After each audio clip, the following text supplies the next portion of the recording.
Hello my dear friend, this is Phil again. Welcome back to my channel. In this episode, I brought you more news from the PTS. Everything about the legendary crafting. Bethesda did a big change on the legendary crafting in this version of PTS. Although I can't say they will be final, but I guess it will be closer to the final decision. And the good thing is, the change are very positive and encouraging. So the biggest change here is they actually scrapped the idea of the legendary particle. So we won't have any new currency in the game anymore. Now after you're scrapping a legendary gear, what you get is you get a script instead of the legendary particle. So most of the costs for legendary crafting now based on legendary scripts or the legendary modules. That is definitely something very positive, because we already have so many bloody game currencies in the game and we don't really need another one. And now by scrapping the legendary gears, you can get 1 or 2 or 4 scripts based on how many stars the gear has. So 1 star legendary gear can give you 1 script, 2 star gonna give you 2 scripts, and 3 star gonna give you 4 scripts. And in the codes there is another set which actually gonna give you 6 scripts if you scrap a 4 star legendary gear, which we don't have in the game yet, but the code shows it's coming. Another great change inside the game is instead of getting legendary core from the event, now you will get legendary modules. The same amount of legendary modules you're gonna get as you currently get in the live server for legendary cores. So legendary core will fade out in the history. It will be useless from the next patch. Now let me quickly scrap all my legendary weapons and hopefully I will learn a legendary mode plan. Hopefully, keep my finger crossed because the chance is really slim. But I will for sure get some legendary modes that I can show you what's the cost to actually slot in the legendary modes in the legendary gears. Oh great! Look at this, we are lucky. We learned 3 plans by just scrapping all the precious stashes I have. First we learned Furious, and 3 star we learned Arms Keeper, as well as Sanitile. You can actually craft your legendary modes on a Tinker's bench, and now for each of the modes you will need a different amount of modules to craft. So you will need 15 to craft 1 star legendary modes. You will need 45 legendary modules to craft 2nd star legendary effects, and you will need 90 legendary modules to craft a 3 star legendary mode.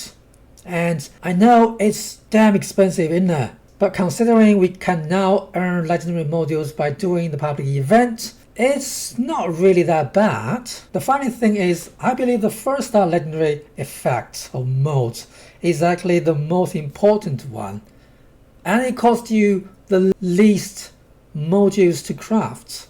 That's a good thing for us, I believe. I hope Bethesda not going to change that. And to add more stars, you will definitely need a lot of more resources plus additional materials. So for each different legendary mode, you will need different legendary materials. I'm not going to give you the list right now, although Mapx, the data miner, already got it, but I don't know whether they're going to change or not. So let's skip that part. What I'm showing you is now you will need additional material to craft a multi-star legendary mode. And for example, the arms keeps, which is going to reduce the weapon's weight. It's a perfect 3 star legendary effect for your armors. Will need small guns bubbleheads. Luckily, I only need 1 at the moment. If you need more, then it's going to be a hell lot of effort to grind them. And Sanitile, again, one of the best 3 star legendary effects. I'm so lucky. I mean, it's not a good thing, you know. If I run out my luck on PTS, I will have shit lucks when it goes to live. But anyway, it required scaly skin serum. I don't know about you, but I didn't learn all the recipes about the serum in the previous gameplay. I probably should pick them up. Otherwise, I will need to find someone to trade for. But that's how you craft your mode for legendary effect. Let's say I want to do a Furious. It's cost me less resources. I craft one because I learned I can craft as many as I can as long as I have the material. I believe I crafted one. To actually put it on my weapon, I need to go to a weapon workbench. It's a bit far away. There you go. Modifier, repair. I don't know why I cannot scrap this gun, to be frank. It does not have special paints. Oh, I see. Because it was in my inventory, it's not under the new tab. That's why I didn't actually scrap it. Anyway, let's change this one. Let's change it to the Furious one we just crafted. Now you can see it does not cost you legendary particle anymore. It does not cost you modules anymore.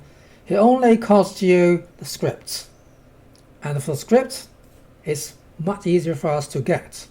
But don't be so happy yet, because the first time you plug in a 1-star legendary mode to a certain gun, it costs you 10 legendary scripts. If you want to put the second one, you see the cost actually increasing. It's not linear, it's exponential. You will need around 1000 scripts after the 21st reslotting, according to Mapex. 1000 scripts, wow.